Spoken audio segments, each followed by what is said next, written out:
Hello and welcome to the Evidence Based Chiropractor. I am your host, Dr. Jeff Langmaid. If you take care of athletes in your practice, you're going to want to listen to this week's episode. It is all about lumbar adjustments, symmetry, and performance. It's a randomized controlled study. It was single-blinded, came out just not too long ago, 2018 in BMJ. We're going to break down this and showcase how it is clinically meaningful for you in your practice in today's episode. Before we get started, I will ask, if you have not yet left us a rating or a review in iTunes, please scroll on down if you're listening on your phone and tap how many stars you think we earned. And if you want to comment, even better. It helps more and more docs find out about this podcast. And thank you for tuning in. If you could take that extra moment, I would dearly appreciate it. We have over 14,000 docs now tuning in to this podcast each and every week, and I would always love to increase the listenership. So if you scroll on down, leave a rating or review, it helps more and more docs find out. And thank you so much for tuning in week after week. If you are a veteran or if you are new, thanks for giving it a shot. We do research and marketing in the time it takes to get to your practice, so every episode is less than 20 to 25 minutes, comes out every Monday morning at 6 a.m. Eastern Time.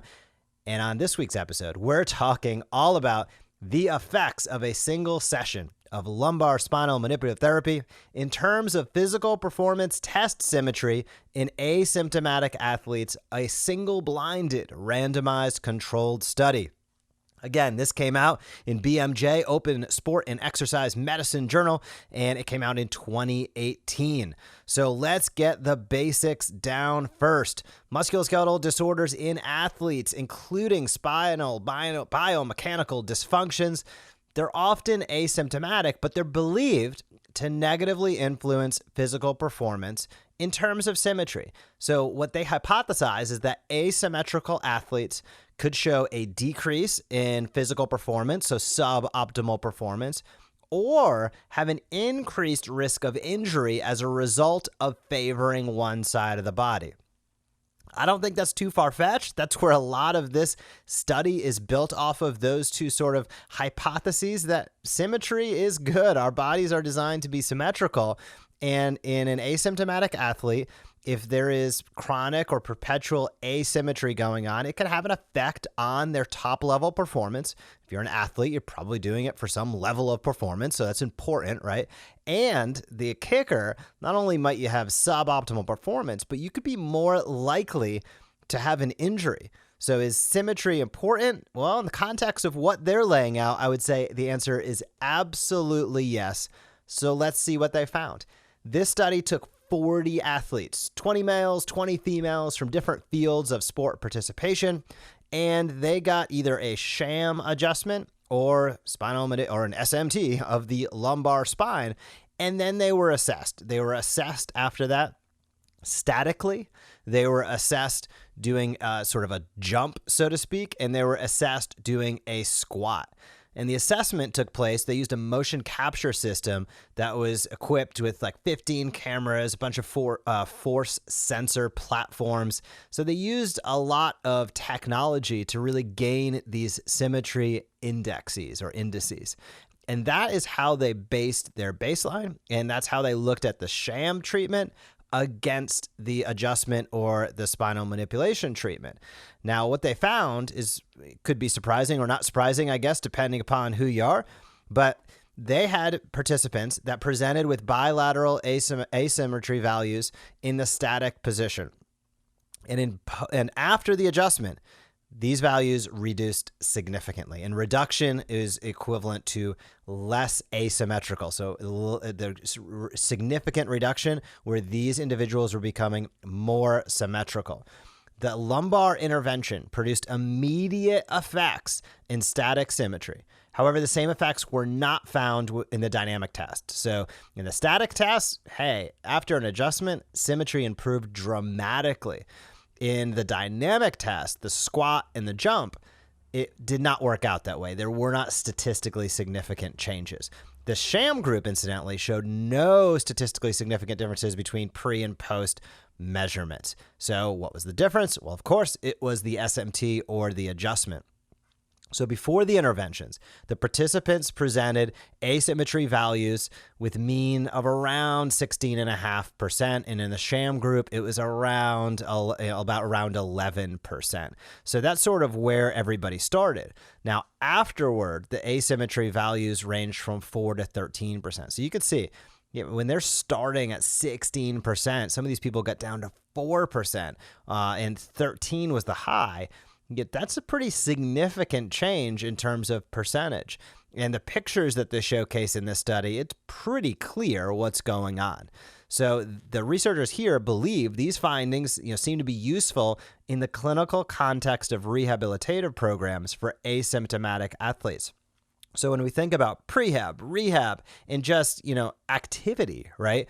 This could be very, very impactful. Again, these athletes, they were asymptomatic. They didn't have a ton of challenges. They weren't dealing with, 8 out of 10 pain. They didn't have radiculopathy. They were healthy and probably feeling like, hey, I'm performing pretty well.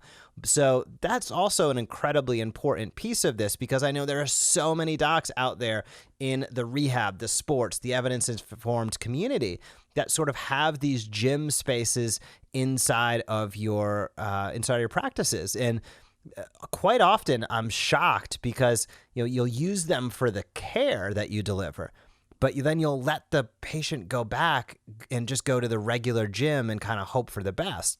And if you've built out a rehab space, a clinic gym hybrid, whatever it might be, how you're positioning it, I always think about, man, what an opportunity for those individuals that are coming in symptomatic, because many people do, right? Most people come in symptomatic. They're having some sort of challenge, and they're looking to you to help guide them towards better health and wellness. Now, once they get there, if they're an athlete, this information starts to become really, really compelling in terms of, man, utilizing that gym space, and when indicated, adjusting the lumbar spine, making sure that their segmental biomechanics are as good as possible, could have a very positive effect in their ability to perform.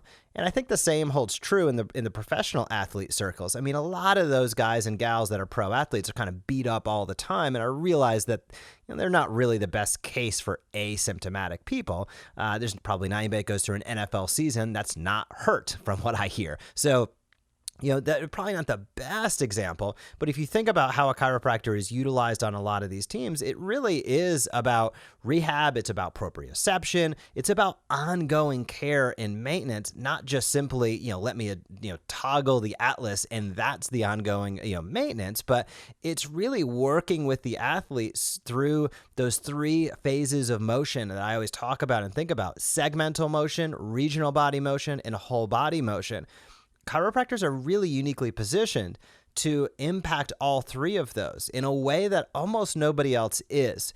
So when we start to think about asymptomatic athletes and how can we help these individuals continue to progress, how can we have what I'll call ethical maintenance care, this study starts to lay the foundation for that. So the conclusion of this study was statistically significant differences were found in lumbar SMT, but only for static symmetry. These findings suggest that SMT was effective in producing immediate effects in symmetry in the static position, but none in the dynamic tests. So future studies will be super interesting to see how, adjustments, if they do or don't, if they impact any of the dynamic motion and dynamic tests over time. We'll have to wait and see and learn. But this initial study is incredibly impactful. When you can impact the potentially decrease the opportunity of injury, risk of injury, likelihood of injury, when you can improve the potential top-end performance of an asymptomatic athlete, that's incredibly impactful. Again, if you think about the athlete that comes in hurt, you've already built the know, trust, and like factor with them. Theoretically, they're only asymptomatic at the point where you've already helped them get to that point, of course, right? If they came in symptomatic, you're working with them throughout what you do to get them asymptomatic. But if you have a rehab space, if you have a gym, I'm going to encourage you, think about it in a new light. Think about it in terms of how you can have a relationship with somebody over time and how it doesn't have to be just transactional down to the care you give when they are at their most challenged, when they first present into the office. But there are opportunities, and we've seen this, sort of extend beyond the chiropractic space in what they're doing, for instance, with on-base U and professional athletics, movement, right? When we see what TPI and Greg and the team over there have been able to do in the golf world, what we do as chiropractors extends so far beyond one of our most powerful tools is the adjustment itself. But really, we are movement experts at heart. Again, segmentally, the adjustment falls right in line with that. But we're also experts in regional motion. We're also experts in movement assessments. Many of us are experts in whole body exercise, health, and fitness. And don't shortchange your practice by becoming so myopic. I think there's a tendency in the evidence-informed world to become very myopic to what's going on with the person. But one thing that I see in the literature time and time again, as I continue to study more, continue to try to learn more, is the emphasis on the dynamics of our bodies. Our bodies are super, super dynamic. And really, almost every organ system is integrated into the other one. Now, it's like this is one of those things that I think we all know and think about when we're a little kid. It's like, yeah, mind-body connection, we're all one, like it's a dynamic being. But as we go through our education process, and sometimes for many of us, as we get into really getting into these specific techniques or these specific protocols, we start to become a little bit more myopic in terms of how we think about the body and less dynamic. So I'm going to encourage you, take what you learned today, think about it, think about ways that it makes sense to apply in your practice, and take a peek via a movement assessment. You don't need to have 15 cameras to be able to tell this, the body symmetry of somebody that's walking in the practice. Do a movement assessment. Take a look at how they are moving statically and dynamically. Assess whether there is asymmetry or not. And if there's asymmetry and they're an athlete, it might be a great idea to have a conversation with them about what they can do to improve their performance, to potentially decrease the risk of injury, and you continue to help guide them to their best life, their highest quality of life. And for an athlete, it typically is staying in the game, not injured, and having the best performance possible. So hopefully this study was enlightening to you as it was to me. I hope you have a fantastic week in practice, and I will talk to you soon. Thank you for joining us on this episode of the Evidence Based Chiropractor. If you want to grow your practice, come back for next week's episode. If you want to grow faster, visit the evidencebasedchiropractor.com and join our MD Marketing membership today.